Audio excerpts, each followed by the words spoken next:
Welcome to the Antisocial Podcast, episode 187 with comedian Aaron Gocs. But before we kick into this episode, if you're new to the podcast, how you doing? My name is Andy Dowling. I also am the bass player in the Australian metal band Lord. I had to think about that one. If you love a bit of old school heavy metal, you can go to lord.net.au. We have a brand new album coming out the 1st of August called Fallen Idols, available everywhere that great music is sold or streamed, whatever. You can pre-order the album right now by going to lord.net.au/FI. That is FI for Fallen Idols, of course. And there you will be able to find all details for the upcoming album, the video clip for the first single, track 1, which is United, Welcome Back, the track listing for the Australian edition of the album, which is what we're putting available for pre-order, and the pre-order options. So you've got 3 different bundle packs or 3 different pre-order options. Pre-order 1 option is the CD, which you can elect to get signed if you wish. The second option is the T-shirt and CD.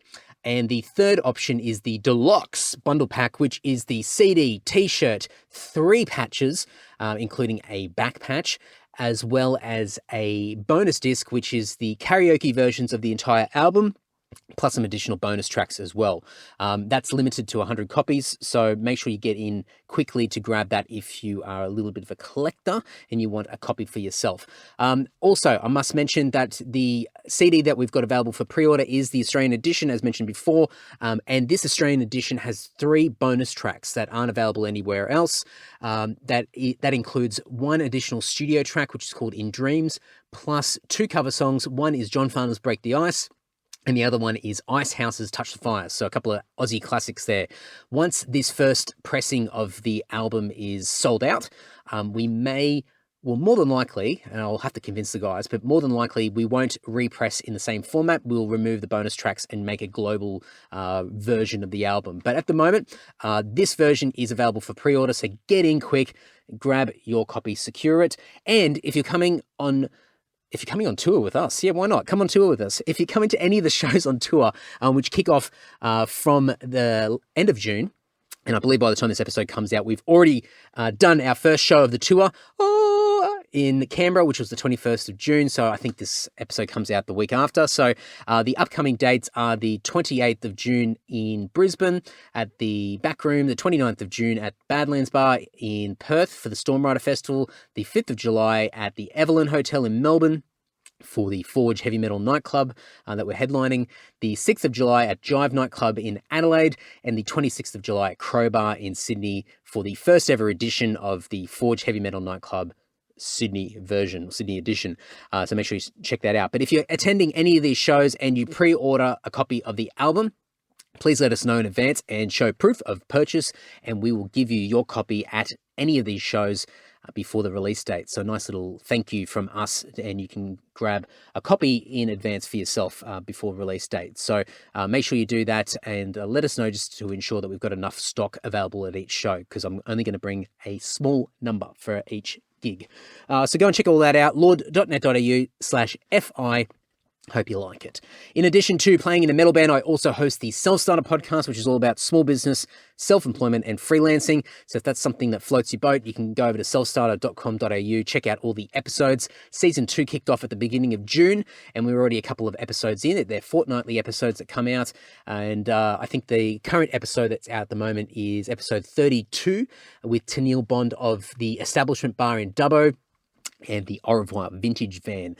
You can also check out the previous episode, which is episode... Oh, actually, I think I've got those episodes mucked up. Episode 31, I think it is at the moment. And episode 30, the previous episode was with Chris Pachenko of Speed Metal Scrap and also Vanishing Point fame. So you can go and check all that out.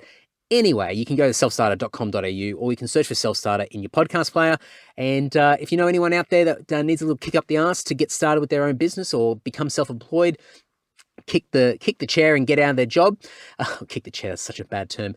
Get out of their job and start something on their own. Then hopefully Self-Starter can provide a little bit of inspiration. So pass it along to anybody that might dig it. It's that time, shout out time. Every week I thank some incredible person that supports me in the podcast, and it can be a range of different ways. You could be buying some merchandise from the online store over at Bandcamp via antisocial.net. It could also be a guest recommendation. It could be a review. It could be a bit of social media love, a message of encouragement.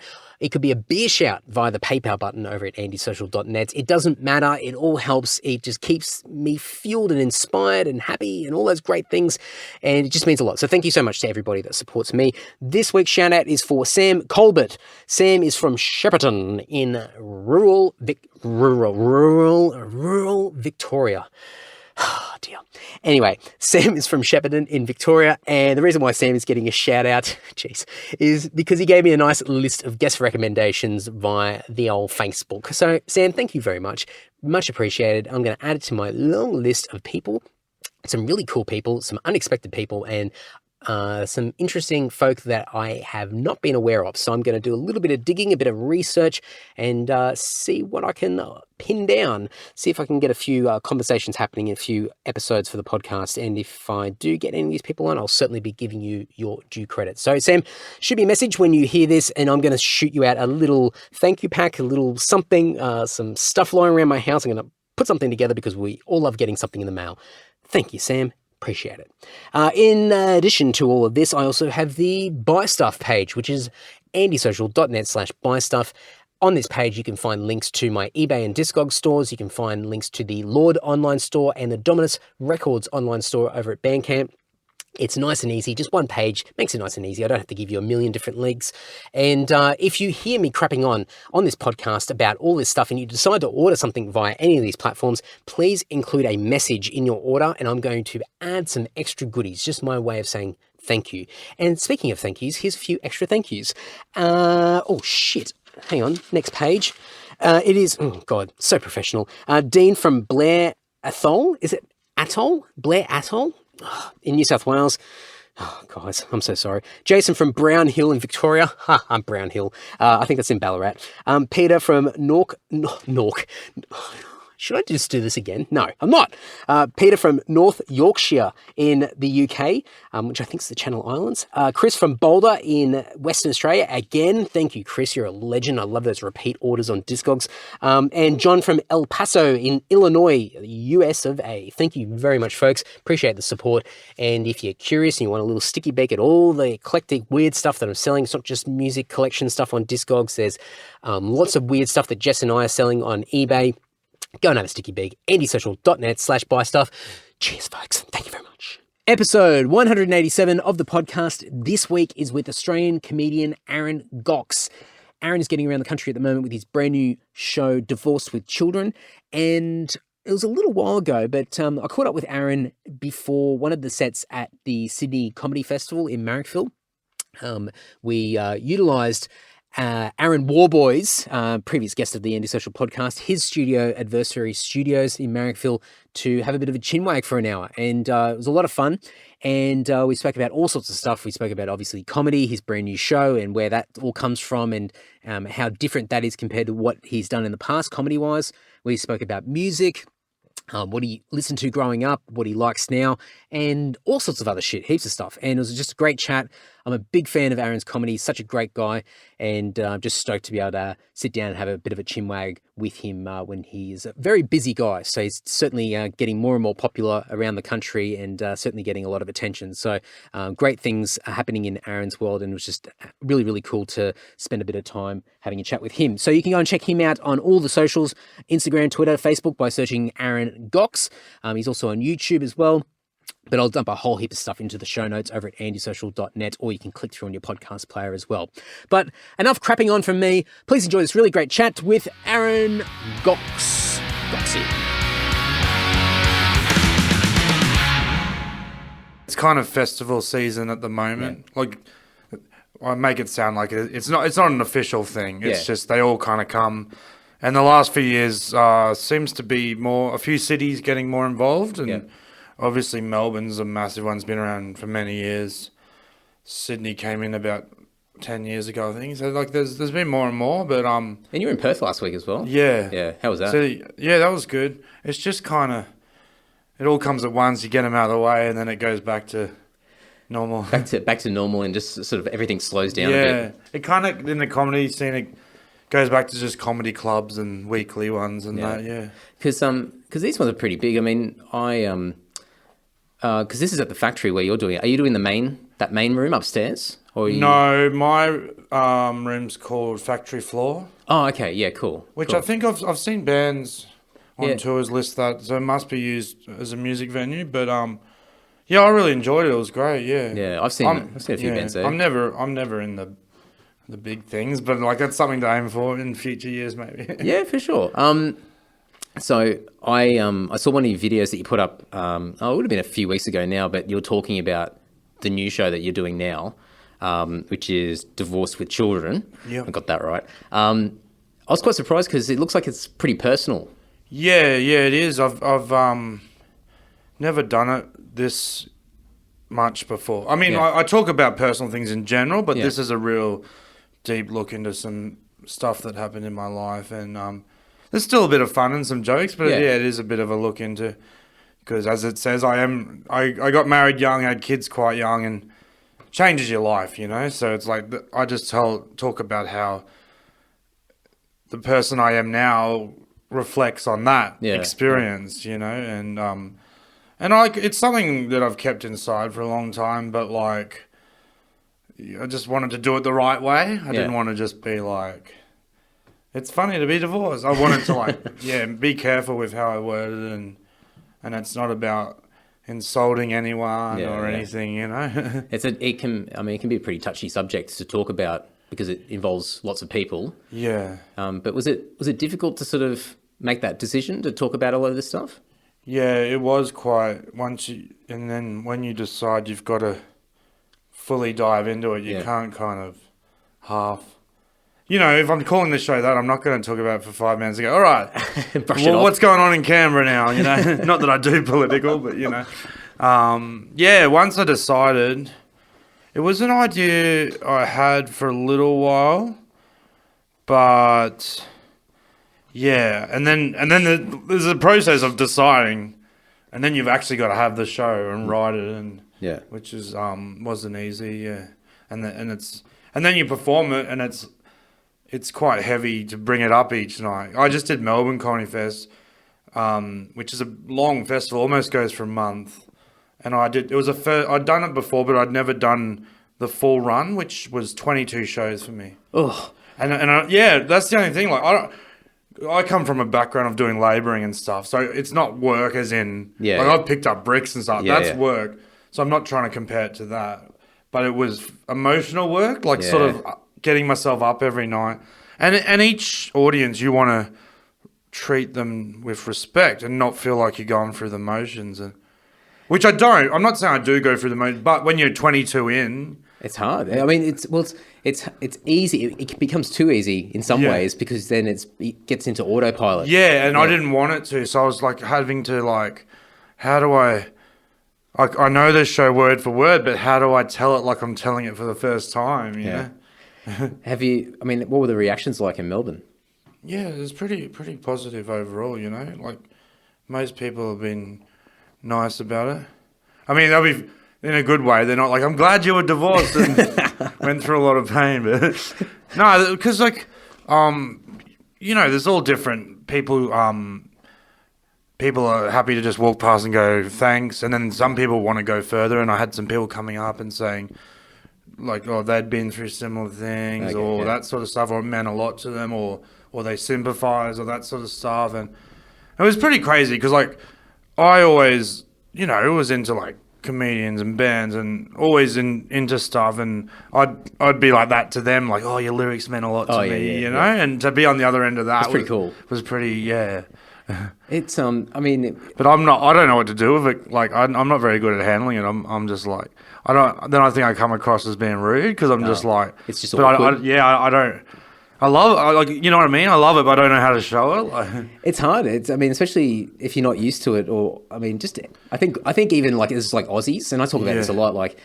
You know, there's a bit of that tall poppy syndrome, and you sort of want to stay modest and sort of just say, nah, it's all right. It's nice that you say that, but nah, and you try and shut it down a little bit. But there's a little bit in with comedy. It's funny because people my mate pushed me in like that, you know, Yeah. like, and it's like, nah, mate, you think you're funny, you know, we all think we're funny, of course, Yeah, you know, but there is that thing of, it is a balance. It's like I think I'm funny, but I'm not trying to say I'm the funniest person in the world. That's because that's what like blokes that I work in like warehouses and footy teams and blue collar blokes, like in their mind they think for you to do comedy you must think you're the funniest person ever or something. Yeah. And it'd be different being a comedian because a lot of people that you work with and you do shows with, they all do their own version of comedy. Yeah. And so that's it.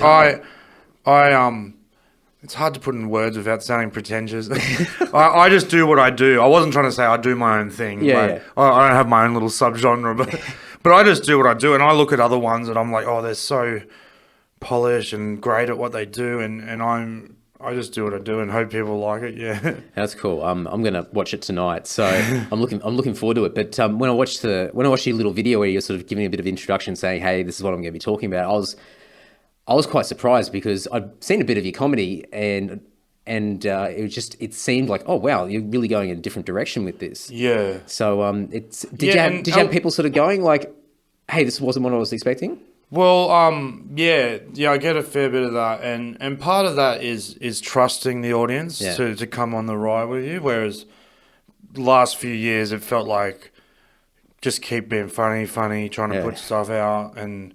Which is fine. I like that. I do like just being funny. And then I just thought if I can build up to a point where you're not going to lose people because you know with bands and that where people are like play the hits and you hear about. Sometimes it gets a bit cliche. The band interview, it's always like, oh, this newest album is a bit of everything. Or you know those cliches. It's a return to form, or it's our best work ever. Or, yeah. But also they say, oh, this one is just what we wanted, and you know that sort of thing. That like adding in new subgenres or whatever. And it's like, I just thought it's a balance. Like I'm not like completely going the other way. Yeah. But and with festivals, I haven't done a lot actually. I've been doing comedy a long time, but I haven't done many festivals because I was with that family situation. I had to stay in Brisbane, so I couldn't go away, and I wanted to, but I've done a few, and they allow you to kind of go away from the comedy club usual mode. Because the comedy clubs you do throughout most of the year, there's kind of an expectation of like keep the laughs coming and punchlines. And the festival shows, because it's like, oh, they've bought a ticket, they're there, you know they're going to be there for 50 minutes sort of thing. Or, there's no exact time, but it's around 45, 50. Yeah. And,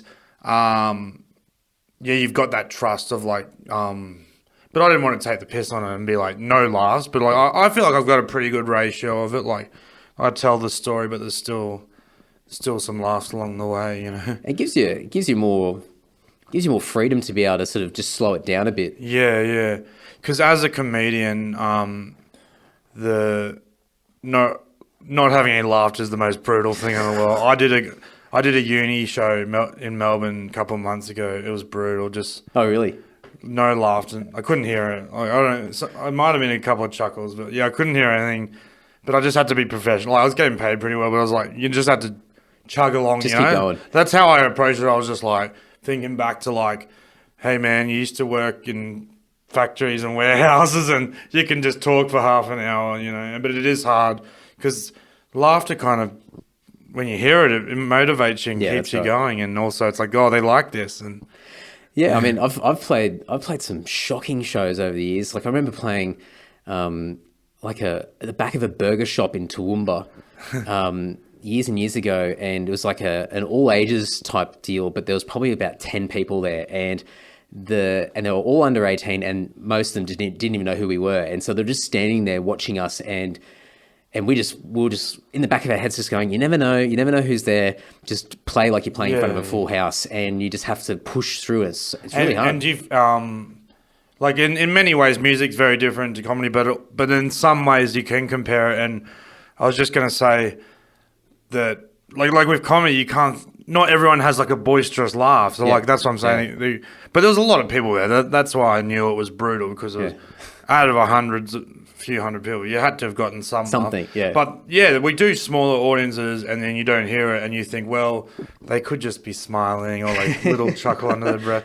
But don't you think with music, like you might be like, oh, that show is sick, like they're like moshing and going off, and then not everyone does, and then some people stand there with their arms folded, but they're still enjoying it, you know? Yeah, I mean, like Melbourne always had a reputation of crossing their arms years and years ago. Like they would take the music in, and anyone that didn't live in Melbourne saw people from Melbourne being pretentious because they wouldn't get into it. But then you go and play, the western suburbs of Sydney or Brisbane or something like that, and they're all juiced up and they're throwing themselves into each other and having a great time, and you feed off that. But there's no right or wrong. There's not, because it's like you could also argue. Not that, like, I totally believe there's no right or wrong, but you could also argue that the guys just going off and headbanging, maybe they're appreciating less. Like they're not paying attention as much. They're just getting. Well, I mean, we've had those people from Melbourne like come up to us after the show and say, "I really loved that and that." Yeah, and that. They're paying so much select. attention to what you're doing, so it's cool. But it takes a while to sort of get used to it because we've done so many weird shows where the crowds. Sometimes we rely on the crowd too much. Yeah. And then you play badly because they're not responding as much as you'd like. It's hard. It's really hard. To get that energy, yeah. Speaking of music, what are your favourite bands at the moment? Well, all-time bands. Yeah, I was going to tell you about sort of throughout my life. So it was kind of like when I was a teenager, it was like punk. You know, I was writing in punk and sort of. But like, you know, like whatever it was back then, late 90s, it was all that like No Effects, Pennywise, you know, all that like Warped Tour, Pennywise. 50 beats, whatever, 100 beats a minute, like far. And then you get older, you mellow out a bit, and then actually the most embarrassing phase, it wasn't, you can't really call it a phase though, because it was many years was into ska, you know, like. Oh really? Yeah. That was really popular for a while there. Yeah. And then I actually stayed on after everyone fell away, but then I didn't really like sort of like started with all the cheesy one with all the horns, but then there's got into some that don't have the horns and that they just have the there was like Operation Ivy that they become rancid and that anyway. But then, as I got older, started getting into, I don't really like the word, but I'll say it anyway, folkier sort of stuff. Oh, yeah, it was like a folk punk sort of movement. I don't like the word though, but it was like, like punk with like acoustic instruments and stuff. Cool. Yeah, so, and my favourite band, they have been for quite a while now, they're called the Mountain Goats. I don't know if you've heard. I've never even heard, no. No, they're, again, folky sort of stuff. I don't like that word, but it's like acoustic and... but it started as like a home solo project, and he's gradually added, and they're like a full band now, but they've gradually added pieces over. Where are they from? Are they Australian? American. Yeah, but I've seen them almost, I think like 8 or 9 times, like every couple of years they tour. So I've been into them almost 10 years now. Yeah. Oh, cool. I'm going to check them out on the way home. I'll load them up on the old Spotify. They're like one of those ones that are like so prolific that like if you try and get into everything, there's like, you find out there's like hundreds of albums. Really? It's crazy. So it's like, I don't even try and be one of those people who knows everything about them. I just like have a few that I enjoy. And really get into. Yeah. It's interesting. Like because I've asked a few like comedians about what sort of music they like, and it's always like, well, it's not always, but I always find that the people that I've spoken to, it's either sort of punk or like hard rock and metal. At least the people I've spoken to over the years. And it's interesting just to see. I mean, I don't think there's any sort of any links to it, but I think it's kind of like because it's an entry level thing. It's like when you're 14 or 15, and then you kind of explore further, obviously. Because when I started, like on the radio, it was like Green Day, Living End, and then. But I always find it funny that people who don't explore further, they're just like happy to hear. You know, like on Triple M, just play a couple of songs. Yeah. And I'm like, how can you not try and like get into it more? Finding it, but that's. The majority of people just like happy to just have a few singles. That's it. I mean, just something playing in the background, or well, people see it differently, don't they? Yeah. I mean, for me, like it's sort of like this deep dive into if like especially when you first start buying like CDs and records and stuff like that, you'd read like the liner notes and you'd be seeing they'd thank all these bands, and you'd be like, oh, I'll check out that band. Yeah. It's like, oh, they're friends with that band. Well, well, do you mind if I ask how old you are? Or? Yeah. Good question.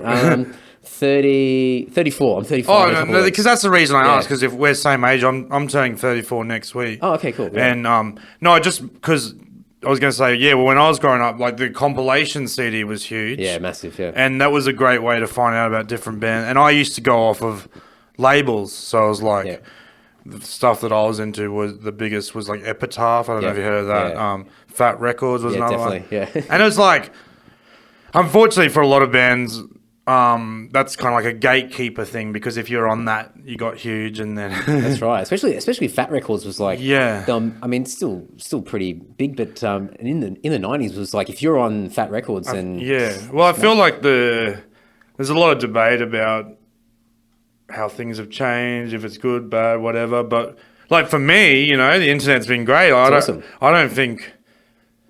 I'm guessing, but if I was from another era, I don't know if I'd be basically doing this professionally, you know. And it's like, because you take away the gatekeepers, you know, in the 90s and before it was, you know, an old bloke in a suit decides who gets on radio, telly. And there was only a few opportunities. Like, not anyone, like, it was expensive to record, it was expensive to release anything, and you couldn't really release anything without the gatekeeper. You know? Probably wouldn't be doing this. No, you know?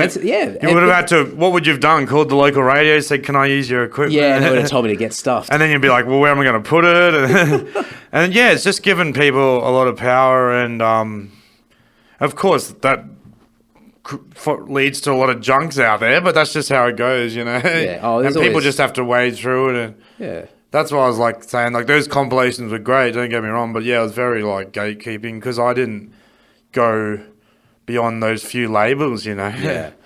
It would be similar to it might be similar to with comedy a bit, because I mean, these days, not that it's easy just to pick up a mic and start talking, because it's a freaking hard thing to do. Like, but times have changed with an asterisk. There's still like the comedians that have management, like you still see. When I was like, because I live like about an hour and a half out of Melbourne, and I was driving down for the first show, Melbourne Comedy Fest, and I was like really stoked and happy, excited, and then I wouldn't say I wasn't down, but like I'm coming into Melbourne. And there's like massive posters of like Dave Hughes, and and it's just like, it was just that like, oh, this is reality, you know. Nothing.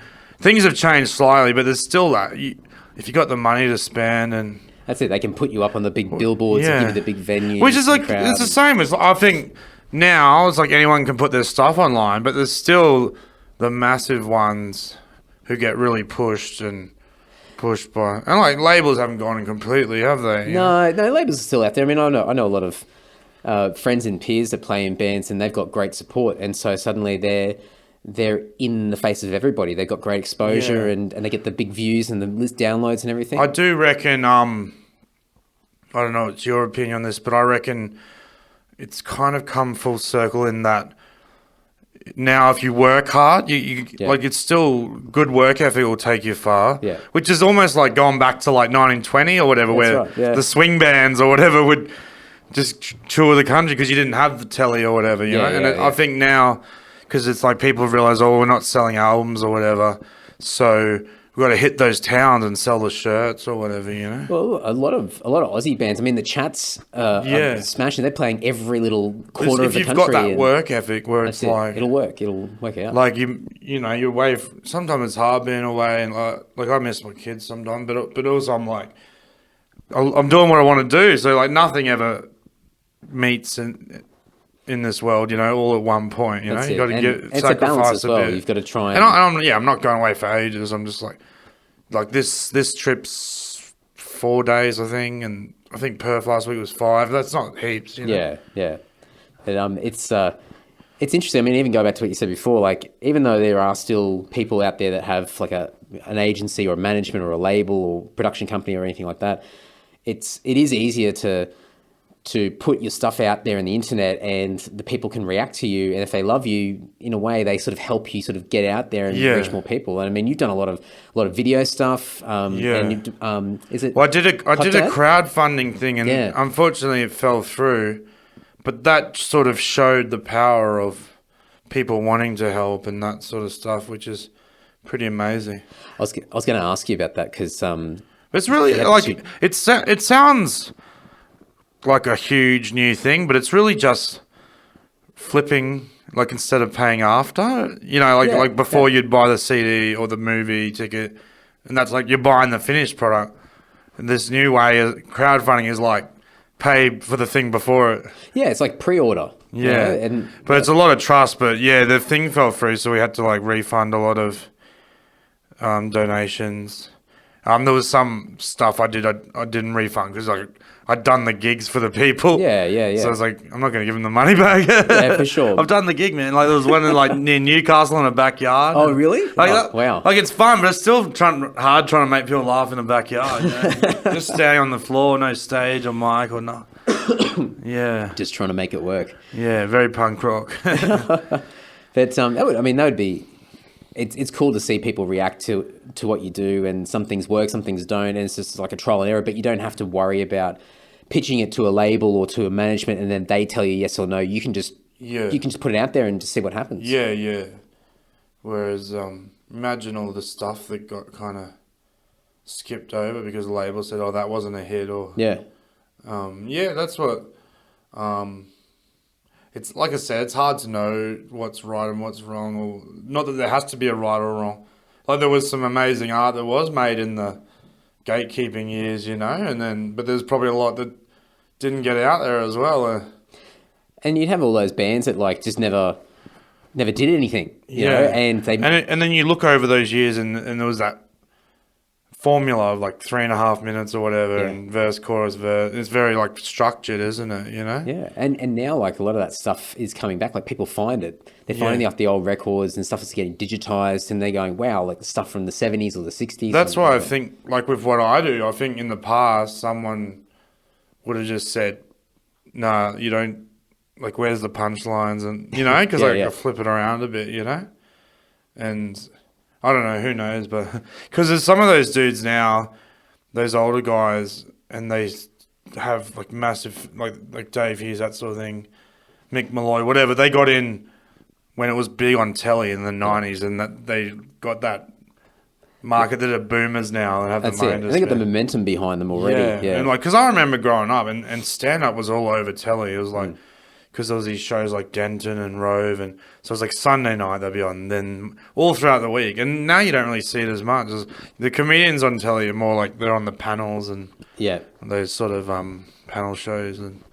But even them, those are kind of dying off. It's all reality TV now. Yeah, and I mean now it's funny because even with radio back in the day, like you mentioned Malloy, like you had Martin Malloy, and they did their radio spots, and then they put out CDs as well, and that was their version of comedy.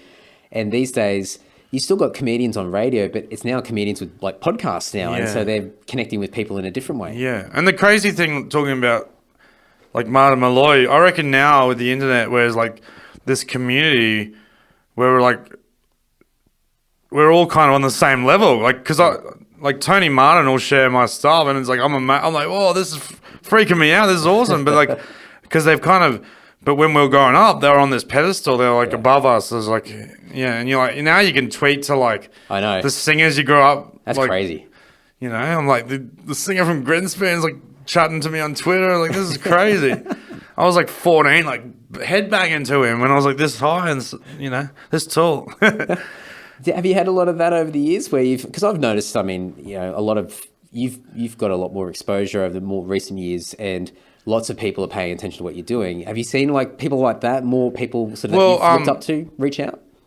Yeah, so like for me, some people ask me, it's like, oh, do you, when you do something maybe with, what do you call it? Like are you starstruck if you do something with someone a bit bigger? But for me, it's that longevity thing. It's like, if it's someone I grew up watching, that's what amazes me. I was lucky enough to do a tiny little line on Sean McAuliffe TV show. Cool. I'm like, this is amazing. I was watching Full Frontal when I was 10 or whatever. Probably one of the first comedy thing. And I was lucky enough to do a podcast with John Safran, that sort of thing. Yeah, that's cool. All those things, well, I don't want to bring in any names, but compared to like someone who's big now, which I do a lot of stuff with, I do something with like Tom Ballard or Tommy Little. I don't want to use names, you know, but like, and they're just like, yeah, to me they're big acts, but it's like it means more the longevity guys, you know, like. Well, they're who you looked up to when you were growing up. I mean, yeah, they're like it might sound a bit wanky, but it's sort of like the Aussie icons. And also, to keep producing for so long is shows how good cool. They are too. It's like it's their legacy. Yeah, yeah. I was going to ask you actually because you did the Kickstarter for what was it called? The Gocs' Legendary Heroes. Yeah. And but you did a couple of trailers, the teasers, and they were really, really good. Oh, thanks. And I was going to ask you and put you on the spot a bit because, like, with my podcast, and I speak to heaps of different people, and I'm really fascinated with like the Aussie icons. So I've had like Tony Barber on, and then I've got like a couple of musos like Steve Balby from Noiseworks, or even Leroy Loggins. We'll speak about that earlier. Yeah, that's awesome. You're pretty tapped in with the old Aussie icons. Yeah. Who do you reckon would be like a really interesting person to talk to or hear about? I guess, you know, because like I was talking about with TV changing, so some of that nostalgic stuff that you that kind of 20 years ago, 90s sort of era, you know, so you had like Hey Head Saturday. Yeah. I guess even the problem now though, they're all getting done for stuff because I can't say Don Berg, I can't say get Hey Dad on or nah. Probably might have to cut that bit. That's the problem now, bloody hell. Sort yourself out, old blokes. We got to get in quick before they're exposed. Yeah. Get the nice polite. Even I was about to say Rex Hahn, but he got bashed by those straight edge hardcore kids. That's right. Yeah. But it is like, it's funny because I think we grew up with a lot of Americans. Well, we still do have a lot of American stuff too, but it's those Aussie icons that kind of really stick with you, you know, like. But yeah, we were. It was a shame it fell through, but we were trying to think of stuff to go with, and we were brainstorming, kind of like, you know, it was like Russell Crowe, Shannon Knoll, that sort of thing. And you had Shane Warne was in your teaser. Yeah. That would have been pretty weird to do. Like, like we were saying, like, oh, what if he comes across it? I wonder what he'll think. But yeah, just those guys are just. They're in their own little world, aren't they? Like Warnie is like, what's going on there? They're just, yeah. Well, I think one of the things I was thinking about is like, you know, growing up as a kid, you'd watch all like the morning kids shows, and so there was like Aggro. Yeah. And I was thinking about what's his name, Jamie Dunn. Jamie Dunn. Yeah. And he's a bit of a wild card. I remember he was on Brecky Radio when I was growing up too, like B105. Do you remember that channel? Yeah. I had the bumper stickers. Yeah, exactly. Oh, yeah, it's classic memories, Aggro. Yeah, it had Aggro and even Amazing. Do you remember that show with the keys and everything? Show, yeah. And that host does you don't see him for ages, then he'll pop up at the cricket, like introducing the like live. He'll be introducing like the national anthems and the teams, and it's just like. You think good on you for getting a bit of work. What do you do with yourself? I guess I don't know.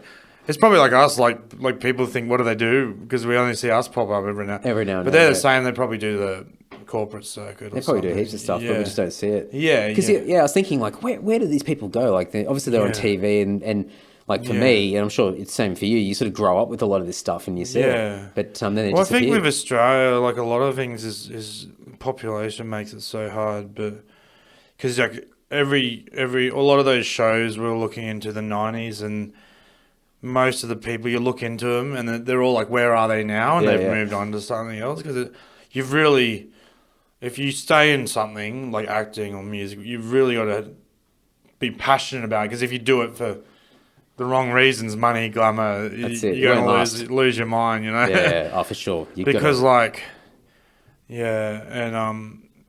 And I noticed with the late 90s Aussie band thing, remember it was like Home Bake and that, a lot of those ones are now doing the like Day on the Green, and it looks like I don't know if they'd be like if they do it together, there's like 10 of them and they can do the nostalgia thing. Like, I don't know if they could sort of like tour on their own or not. Yeah, I think I've seen.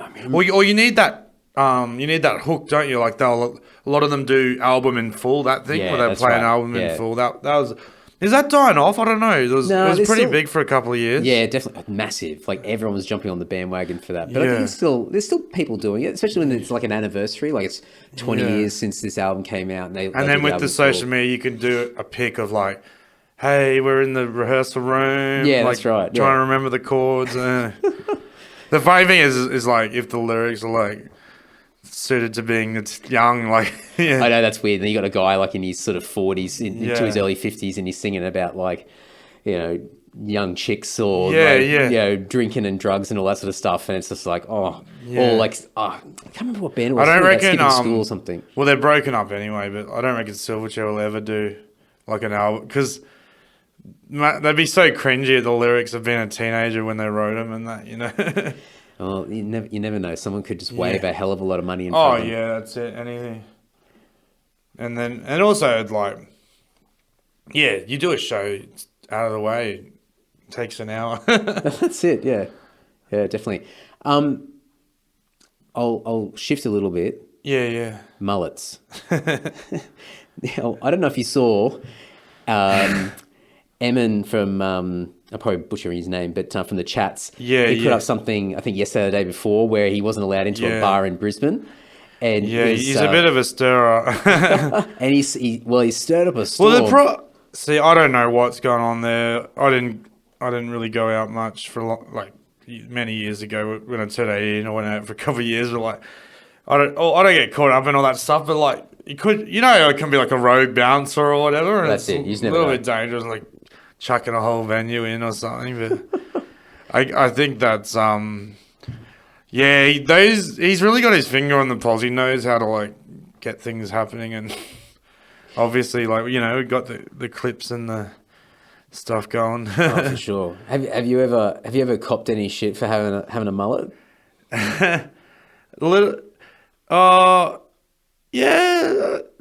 Like, you mean like negativity? I guess it's funny. There's not even a lot of negativity, but also sometimes the other way, you get the overly positive when you don't really want it. Like people going like, sick mullet, and like I just it's kind of a blur for me where it's like started off as a comedy persona, and it was like a joke years ago. I'm not saying I hate it or anything, but it's just like, and then I just go with it, but it's like, I don't mind it, and it's like, I just think it's like a small part of me, but but obviously like I'm not saying you, but like, some people want to hone in on it, I think I just, I find it fascinating because like for me, I got long hair, and eventually I'm just going to have to cut it.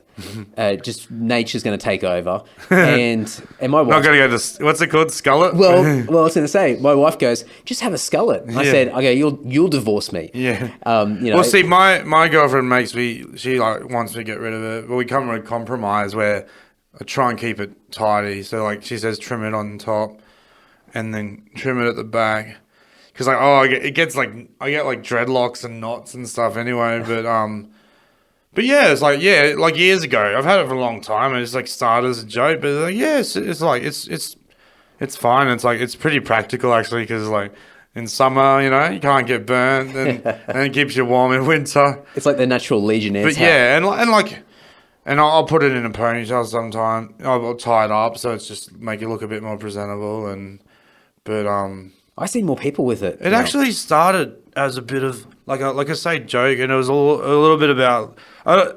Again, I don't want to sound pretentious, like I'm getting too deep, but a little bit of like pushing expectations of like I wanted to be like if people thought a hairdo meant you had to be something, and I just wanted to be what I was, That's it. But I mean, I see heaps of people with mullets these days. Like, I think it's just, I don't know if like, it's not like there's a trend or anything like that, but maybe I'm just more in tune with it. And I just sort of see it more. And maybe because I'm getting closer to that stage in my life where, and I used to joke years ago, I go, you know what, I'm going to go for like a really sort of full on spiked mullet, for a few months in between me cutting off the locks. But I don't know. But I've just noticed it so much. I go, and I guess like, and I just got to work out how to deal with it. Like I don't, like I said, I don't want to get upset at people who are interested, because it's something you have to like realize you've done. Yeah. It's like when people are like, why are people staring at my face tat? Like you did it, mate. Like, it's the same. Or like, I can't be like, because I got a silly tattoo too that people bring up, and like, and that's even more annoying than the mullet. But then I have to accept I did it, you know. But like, yeah, I'm just, yeah, it's cool that people care and it's something, but it's like, I guess that's what, like I said, over the years I've been trying to show that there's more to me. Which with this festival show I've been doing, I'm happy to do that to show that I'm like not one dimensional or whatever. But Yeah, absolutely. I feel like I'm starting to build up a bit of a range. Oh, I mean, I'm looking forward to seeing it, and as I said, like when I watched you sort of giving a few words about it and sort of, you know, giving people a little bit of a prep as far as what to expect, I was surprised. I go, oh, wow, this will be really cool. Yeah. So I'm looking forward to. Well, it is like comedy is interesting of how much you can give in the promo, because we do posters obviously, and you know I just did a shot for that. But you can call your show something and do a post. It doesn't mean the show's going to. I've seen a few over the year that present themselves as having a narrative or a story, and it's not really. It's very loose, but yeah. And then it's like, what do you do in the promo? Put a few jokes out as well. It's, you know, it's like. It's not until the person's actually there that they can see, and then, but yeah, most people have been pretty good about it, which is really nice. That's awesome. That's really cool. And I felt like, you know, like obviously Melbourne being really long fest, and felt like there was a bit of like word of mouth and people telling people, which is cool, you know. Especially when you do it for like a month, like 22 shows. You can build that momentum, and word gets out there. You get feedback from people. People are starting to talk about it, so that's a good thing. That's right. Yeah. That would mean, I mean, as you said right at the start, you know, being a labourer and doing like real sort of hard yakka sort of work, you know, to do 22 shows and over a month. So what would you do, like 5-6 nights a week or something like that? Yep. So I was doing every night except Monday. So I live like an hour and a half drive out of Melbourne. So I stayed at my uncle's house. Who lives in Melbourne, and then I was going back on my day off. On the Monday back to Ballarat, and every night except Monday. So it was just like it's meant to be relaxed day. But then the first or the second Monday, I was like got the flu and I was sick, and I was like, oh, I can't even enjoy my day off. But it started all funny, but then the trouble was so after I had my flu, like. I felt better, but then my voice was an issue. I guess from coughing and stuff. Oh, okay, yeah. And I didn't lose it 100%, but it was like pretty bad. It was like nearly gone. And I was worried I'd have to cancel the show because it's like a lot of refunds, but also letting people down, etc. And I was doing the show. I just had to like yell as hard as I could into the mic. And I was asking people, like, is this all right? Because I'd feel bad if it wasn't a good show. And most people were like, yeah, it's sweet. And then... So there was like 2 nights after that day off where it was pretty bad, and then it gradually got a bit better. I was doing all the things like asking people advice. They were like, say, tea and honey and lemon and stuff, and just like trying to soothe the throat and stuff. And it just gradually got better. But it was a really long run. You just gotta do it because it's like, well, this is our big thing. This is our the mecca sort of thing. Like just to hone your craft and be able to, especially when you've got like a show planned and it's like 45, 50 minutes or something like that. Yeah, it's really unique because like, so they have Melbourne Town Hall, they call it the hub, and there's all these comedians there flyering. It's like a meat market. So it's like, pick me, and then the flyer, like I was saying before, there's only so much you can put. So it's like everyone's trying to outdo each other, like, what do you put on your poster? Like, try and be wacky. But I'm not wacky. I was just got my thing. But and also like some people knew me, which is good. So like they saw me there, and I could give them a flyer. And like these other cities, the festivals are cool. Don't get me wrong, but there's nothing like that. Like I can't really. Like a few years ago, I tried like going King Street, but you don't know who's into it. At least with there was and there was people who didn't want to know. They were just walking through Melbourne. Yeah. But there was a lot who were like, yeah, I'll take that flyer because they know it's on. It's a kind of an event. Yeah, that's cool, man. And similar to bands, you know, a lot of bands like, put down the whole flyer thing, but it still works. Yeah, you go to a bigger show and you stand out the front. Well, you just got to swallow your pride or whatever. Like everyone wants, people want to look cool, but it's like, what are you more interested in? Like looking cool, being cool, or performing to people, Yeah, you know? Yeah. I love doing it because then you get to talk to people and I think it means like there's a better chance they're going to hold on to the flyer when it's the person who's associated with it giving it to you. So it's like, oh, cool, I'll actually put it in my pocket instead of throwing it on the ground or something. Yeah. And then when you see them there, that's like awesome, you know? That's really cool. Well, keeping on the time, I'm gonna take you across town to Glebe, but thanks, mate. Like we made it happen. Thanks. Yeah, I thought it was never gonna happen, but it was so good. Thanks, man. Cheers. Thank you. If you want a sticky beak at Aaron's comedy, you can follow him on the socials, Instagram, Twitter, and Facebook by searching Aaron Gocs. He's also on YouTube as well. He's got a YouTube channel. I'll put all the links in the show notes over at andysocial.net, or you should be able to click through on your podcast player. There'll be a bunch of clickable links there. I'll also embed a bunch of videos. So if you just want to check out some highlights, just get a bit of a taste of his comedy, you can go over to andysocial.net and check out the videos that I've selected that I personally like myself, you know. There'll also be tour dates and everything there. So if you get an opportunity to see Aaron, definitely do so. Just extremely funny guy and just once again stoked to be able to have a chat to him. Such a good dude. Few updates before we wrap it up. Pre-orders are open for our brand new album, Fallen Idols, due out the 1st of August 2019. You can go to lord.net.au/FI.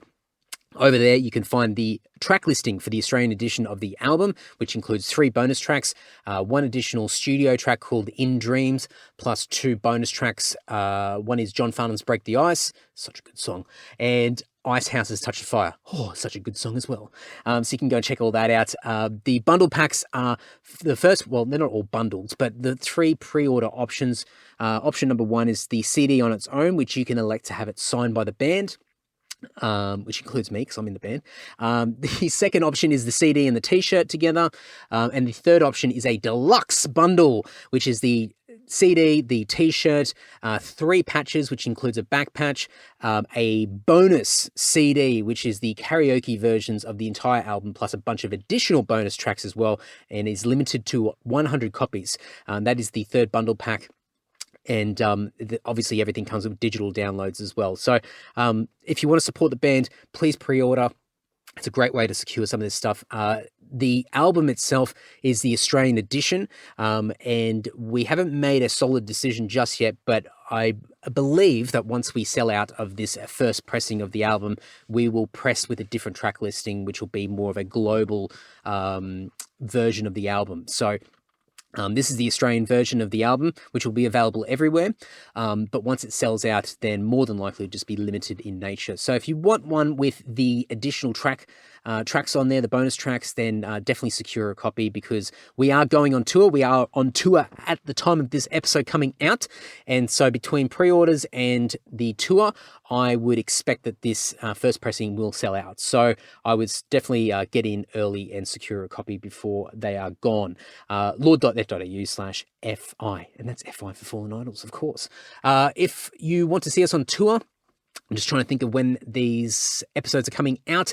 I believe we've already done Canberra, so thank you so much, Canberra. Really appreciate the great turnout. Great night. Really enjoyed it, blah, blah, blah. I've got no idea how Canberra is going to go because I'm recording this before the Canberra show. But Canberra would have already happened on the 21st of June, so thank you so much to everyone that came out and supported that. The next shows, at the time of recording this, if you're listening on time, it'll be the 28th of June at the Back Room in Brisbane.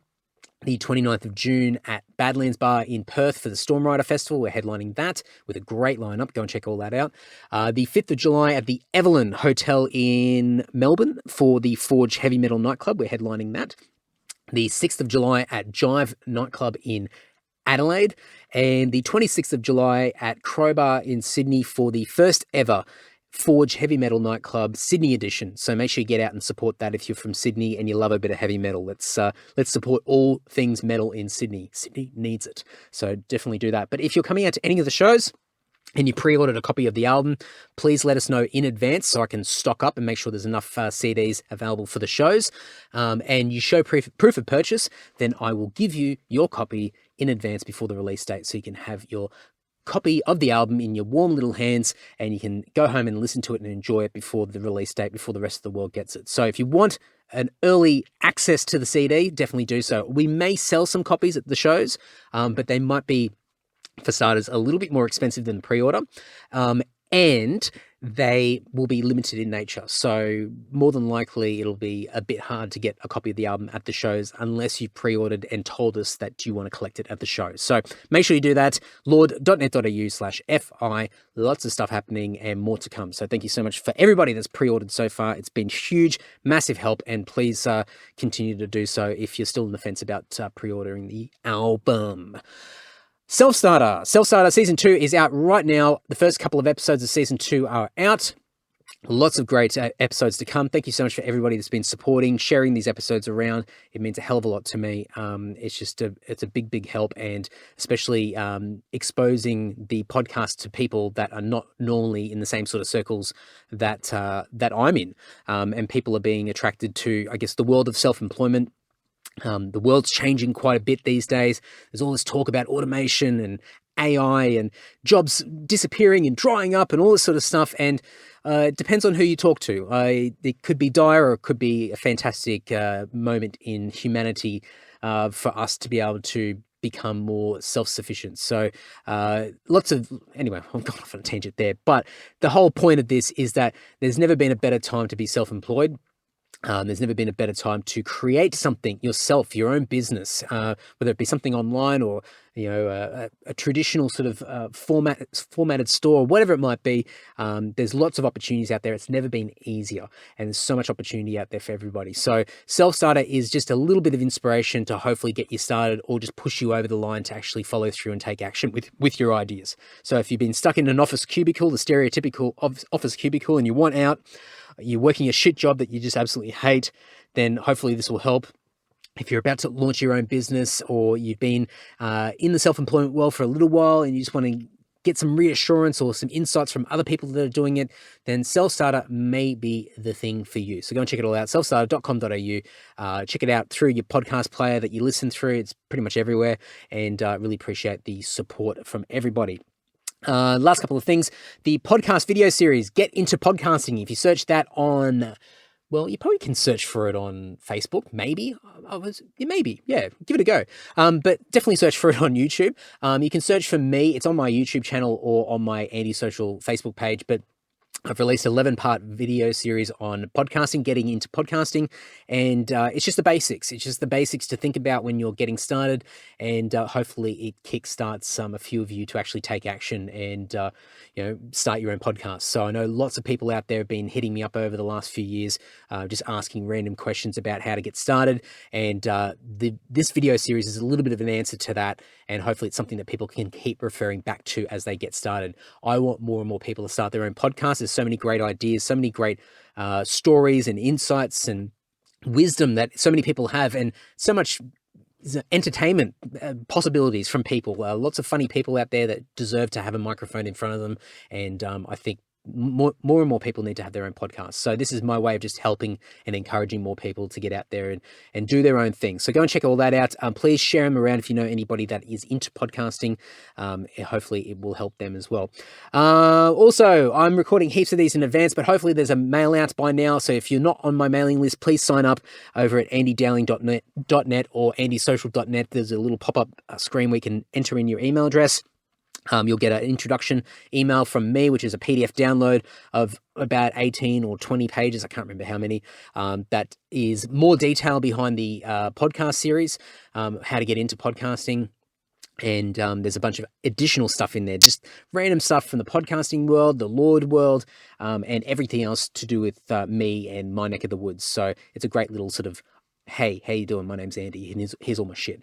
So go and do that. Sign up to the mailing list, and I will start to do monthly mail outs, just a little bit of a recap of the month that was, and hopefully you guys dig it, but hopefully there's been one out by the time this episode comes out. Fingers crossed. Anyway, enough of me. Thank you so much, folks. Take care. Keep spreading these episodes around. I'm really enjoying the support and these great conversations. Lots and lots and lots of episodes coming. I have bulk recorded so many. Anyway, enough of me. Until next week, folks, take care. Ta-ta. Bye-bye.